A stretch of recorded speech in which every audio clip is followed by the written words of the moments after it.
വിശുദ്ധ മർക്കോസ് 9-ാം അധ്യായം. അവൻ അവരോട് പറഞ്ഞു, ദൈവരാജ്യം ശക്തിയോടെ സമാഗതമാകുന്നത് കാണുന്നതുവരെ മരിക്കുകയില്ലാത്ത ചിലർ ഇവിടെ നിൽക്കുന്നവരിൽ ഉണ്ടെന്ന് സത്യമായി ഞാൻ നിങ്ങളോട് പറയുന്നു. യേശു രൂപാന്തരപ്പെടുന്നു. 6 ദിവസം കഴിഞ്ഞ് പത്രോസ്, യാക്കോബ്, യോഹന്നാൻ എന്നിവരെ മാത്രം കൂട്ടിക്കൊണ്ട് യേശു ഒരു ഉയർന്ന മലയിലേക്ക് പോയി. അവൻ അവരുടെ മുമ്പിൽ വച്ച് രൂപാന്തരപ്പെട്ടു. അവൻ്റെ വസ്ത്രങ്ങൾ ഭൂമിയിലെ ഏതൊരു അലക്കുകാരനും വെളുപ്പിക്കാൻ കഴിയുന്നതിനേക്കാൾ വെണ്മയും തിളക്കവുമുള്ളവയായി. ഏലിയായും മോശയും പ്രത്യക്ഷപ്പെട്ട് യേശുവിനോട് സംസാരിച്ചു കൊണ്ടിരുന്നു. അപ്പോൾ പത്രോസ് യേശുവിനോട് പറഞ്ഞു, ഗുരു, നാം ഇവിടെയായിരിക്കുന്നത് നല്ലതാണ്. ഞങ്ങൾ 3 കൂടാരങ്ങൾ ഉണ്ടാക്കാം. ഒന്ന് നിനക്ക്, ഒന്ന് മോശയ്ക്ക്, ഒന്ന് ഏലിയായ്ക്ക്. എന്താണ് പറയേണ്ടതെന്ന് അവൻ അറിഞ്ഞുകൂടായിരുന്നു. അവർ അത്രയ്ക്ക് ഭയപ്പെട്ടിരുന്നു. അപ്പോൾ ഒരു മേഘം വന്ന് അവരെ ആവരണം ചെയ്തു. മേഘത്തിൽ നിന്ന് ഒരു സ്വരം പുറപ്പെട്ടു, ഇവൻ എൻ്റെ പ്രിയപുത്രൻ, ഇവൻ്റെ വാക്ക് ശ്രവിക്കുവിൻ. അവർ ചുറ്റും നോക്കി. യേശുവിനെ അല്ലാതെ മറ്റാരെയും തങ്ങളോടുകൂടെ അവർ കണ്ടില്ല. അവർ കണ്ട കാര്യങ്ങൾ മനുഷ്യപുത്രൻ മരിച്ചവരിൽ നിന്ന് ഉയർക്കുന്നതുവരെ ആരോടും പറയരുതെന്ന് മലയിൽ നിന്ന് ഇറങ്ങിപ്പോരുമ്പോൾ അവൻ അവരോട് കൽപ്പിച്ചു. മരിച്ചവരിൽ നിന്ന് ഉയർക്കുകയെന്നത് എന്താണെന്ന് ചിന്തിച്ചുകൊണ്ട് അവർ ഈ വചനം രഹസ്യമായി സൂക്ഷിച്ചു. അവർ അവനോട് ചോദിച്ചു, ഏലിയ ആദ്യം വരണമെന്ന് നിയമജ്ഞർ പറയുന്നത് എന്തുകൊണ്ടാണ്? അവൻ പറഞ്ഞു, ഏലിയ ആദ്യമേ വന്ന് എല്ലാം പുനഃസ്ഥാപിക്കും. മനുഷ്യപുത്രൻ വളരെ പീഡകൾ സഹിക്കുകയും നിന്ദനങ്ങൾ ഏൽക്കുകയും ചെയ്യണമെന്ന് എഴുതപ്പെട്ടിരിക്കുന്നത് എന്തുകൊണ്ട്? ഞാൻ നിങ്ങളോട് പറയുന്നു, ഏലിയ വന്നു കഴിഞ്ഞു. അവനെക്കുറിച്ച് എഴുതപ്പെട്ടിരിക്കുന്നത് പോലെ തന്നെ തങ്ങൾക്കിഷ്ടമുള്ളതെല്ലാം അവർ അവനോട് ചെയ്തു. പിശാച് ബാധിച്ച ബാലനെ സുഖപ്പെടുത്തുന്നു. അവർ ശിഷ്യന്മാരുടെ അടുത്തെത്തിയപ്പോൾ വലിയൊരു ജനക്കൂട്ടം അവരുടെ ചുറ്റും കൂടിയിരിക്കുന്നതും നിയമജ്ഞർ അവരോട് തർക്കിച്ചു കൊണ്ടിരിക്കുന്നതും കണ്ടു. അവനെ കണ്ടയുടനെ ജനക്കൂട്ടം മുഴുവൻ വിസ്മയഭരിതരായി ഓടിക്കൂടി അവനെ അഭിവാദനം ചെയ്തു.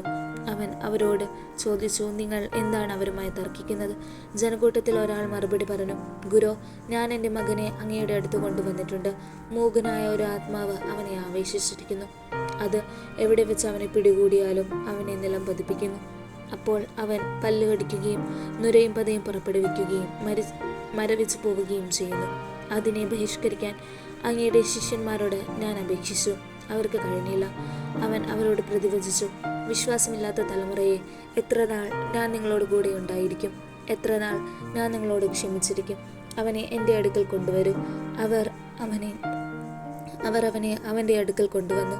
അവനെ കണ്ടയുടനെ ആത്മാവ് കുട്ടിയെ തള്ളിയിട്ടു. അവൻ നിലത്ത് വീണ് ഉരുളുകയും അവൻ്റെ വായിലൂടെ നുരയും പതയും പുറപ്പെടുവിക്കുകയും ചെയ്തു.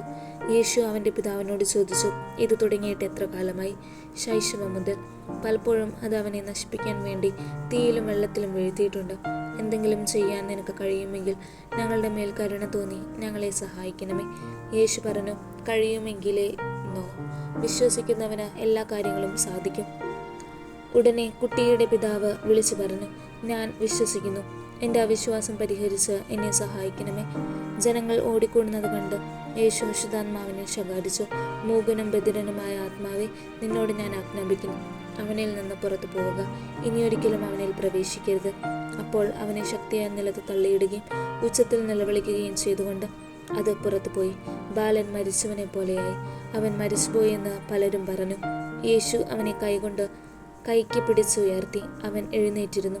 യേശു വീട്ടിലെത്തിയപ്പോൾ ശിഷ്യന്മാർ സ്വകാര്യമായി ചോദിച്ചു, എന്തുകൊണ്ടാണ് അതിനെ ബഹിഷ്കരിക്കാൻ ഞങ്ങൾക്ക് കഴിയാതെ പോയത്?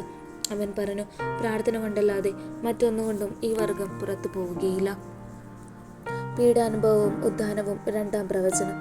അവർ അവിടെ നിന്ന് യാത്ര തിരിച്ച് ഗലീലയിലൂടെ കടന്നുപോയി.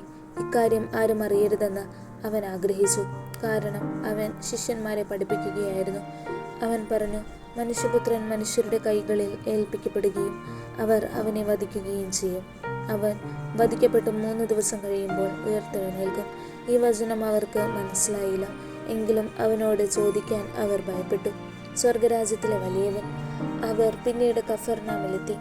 അവൻ വീട്ടിലായിരിക്കുമ്പോൾ അവരോട് ചോദിച്ചു, വഴിയിൽ വെച്ച് എന്തിനെക്കുറിച്ചാണ് നിങ്ങൾ തമ്മിൽ തർക്കിച്ചിരിക്കുന്നത്? അവർ നിശബ്ദരായിരുന്നതേയുള്ളൂ. കാരണം തങ്ങളിൽ ആരാണ് വലിയവൻ എന്നതിനെക്കുറിച്ചാണ് വഴിയിൽ വെച്ച് അവർ തർക്കിച്ചത്. അവൻ ഇരുന്നിട്ട് 12 പേരെയും വിളിച്ചു പറഞ്ഞു, ഒന്നാമനാകാൻ ആഗ്രഹിക്കുന്നവൻ അവസാനത്തവനും എല്ലാവരുടെയും ശുശ്രൂഷകനുമാകണം.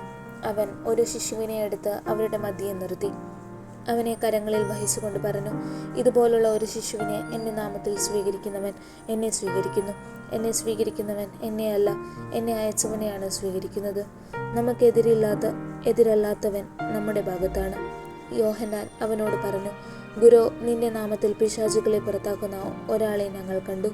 ഞങ്ങൾ അവനെ തടഞ്ഞു, കാരണം അവൻ നമ്മളെ അനുഗമിച്ചില്ല. യേശു പറഞ്ഞു, അവനെ തടയേണ്ട. ഒരുവന് എൻ്റെ നാമത്തിൽ അത്ഭുത പ്രവൃത്തി ചെയ്യാനും ഉടനെ എന്നെക്കുറിച്ച് ദൂഷണം പറയാനും സാധിക്കുകയില്ല. നമുക്കെതിരല്ലാത്തവൻ നമ്മുടെ പക്ഷത്താണ്. സത്യമായി ഞാൻ നിങ്ങളോട് പറയുന്നു, നിങ്ങൾ ക്രിസ്തുവിനുള്ളവരാകിയാൽ അവൻ്റെ നാമത്തിൽ ആരെങ്കിലും നിങ്ങൾക്കൊരു പാത്രം വെള്ളം കുടിക്കാൻ തന്നാൽ അവന് പ്രതിഫലം ലഭിക്കാതിരിക്കുകയില്ല. ദുഷ്പ്രേരണകൾ നൽകാതിരിക്കുക. വിശ്വസിക്കുന്ന ഈ ചെറിയവരിൽ ഒരുവന് ഇടർച്ച വരുത്തുന്നവൻ ആരായാലും അവന് കൂടുതൽ നല്ലത് ഒരു വലിയ തിരിക്കല്ല് കഴുത്തിൽ കെട്ടി കടലിൽ എറിയപ്പെടുന്നതാണ്. നിന്റെ കൈ നിനക്ക് ദുഷ്പ്രേരണയ്ക്ക് കാരണമാകുന്നെങ്കിൽ അത് വെട്ടിക്കളയുക. ഇരു കൈകളുമുള്ളവനായി നരകത്തിലെ കെടാത്ത അഗ്നിയിൽ നിപതിക്കുന്നതിനേക്കാൾ നല്ലത് അംഗഹീനനായി ജീവനിലേക്ക് പ്രവേശിക്കുന്നതാണ്. നിന്റെ പാദം നിനക്ക് ദുഷ്പ്രേരണയ്ക്ക് കാരണമാകുന്നെങ്കിൽ അത് മുറിച്ചു കളയുക. 2 പാദങ്ങളുമുള്ളവനായി നരകത്തിൽ എറിയപ്പെടുന്നതിനേക്കാൾ നല്ലത് മുടന്തനായി ജീവനിലേക്ക് പ്രവേശിക്കുന്നതാണ്. നിന്റെ കണ്ണ് മൂലം നിനക്ക് ദുഷ്പ്രേരണ ഉണ്ടാകുന്നെങ്കിൽ അത് ചൂഴ്ന്നെടുത്ത് എറിഞ്ഞു കളയുക. ഇരു കണ്ണുകളും ഉള്ളവനായി പുഴുചാകാത്തതും തീ കെടാത്തതുമായ നരകത്തിലേക്ക് എറിയപ്പെടുന്നതിനേക്കാൾ നല്ലത് ഒരു കണ്ണോടുകൂടെ ദൈവരാജ്യത്തിലേക്ക് പ്രവേശിക്കുന്നതാണ്. കാരണം എല്ലാവരും അഗ്നിയാൽ ഉറകൂട്ടപ്പെടും. ഉപ്പ് നല്ലതാണ്, എന്നാൽ ഉറകെട്ടുപോയാൽ പിന്നെ എന്തുകൊണ്ട് അതിന് ഉറകൂട്ടും? നിങ്ങളിൽ ഉപ്പ് ഉണ്ടായിരിക്കട്ടെ, പരസ്പരം സമാധാനത്തിൽ വർത്തിക്കുകയും ചെയ്യുവേൻ.